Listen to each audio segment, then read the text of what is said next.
ఒక చిన్న గ్రామంలో రామయ్య అనే వృద్ధుడు ఉండేవాడు.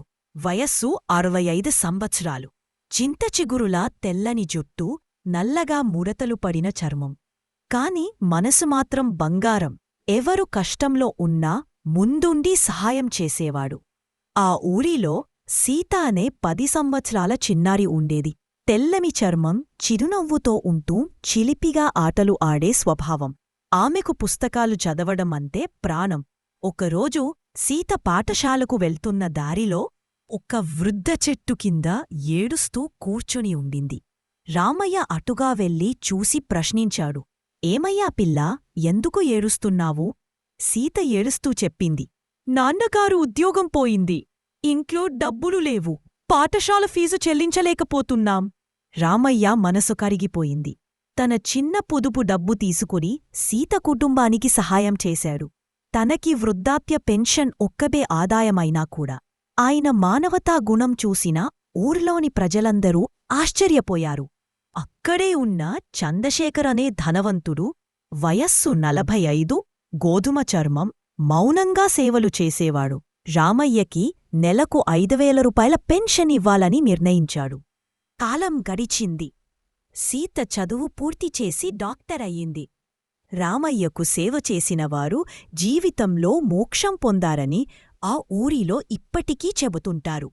ఇప్పటికే కొన్ని సంవత్సరాలు గడిచాయి. సీత 25 ఏళ్ల డాక్టర్ అయ్యింది.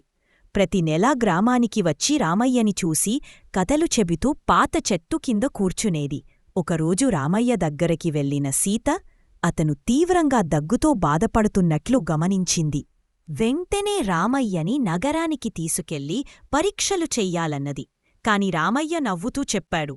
అమ్మా, వృద్ధులకు ఇది సహజం. కాని నిన్ను చూసి ఎంతో గర్వంగా ఉంది. నీవు ఇలానే మంచి చేస్తూ ఉండాలి. అయితే సీత నిశ్చయించుకుంది. గ్రామలోని ప్రతి వృద్ధుడికి ఉచిత వైద్యసేవలు అందించాలి.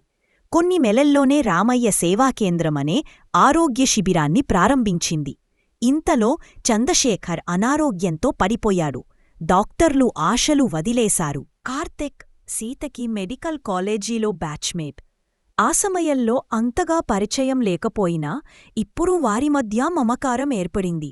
సీత సంపూర్ణంగా చంద్రశేఖర్ ఆరోగ్యంపై శ్రద్ధ తీసుకున్నాడు. కొద్ది నెలల్లోనే ఆయన కోలుకున్నారు. అతడు అబ్బురుపడి అన్నాడు. రామయ్య నిన్ను ఆదుకున్నట్లే నువ్వు నన్ను ఆదుకున్నావు. జీవితంలో ఇది పూర్తి చక్రం.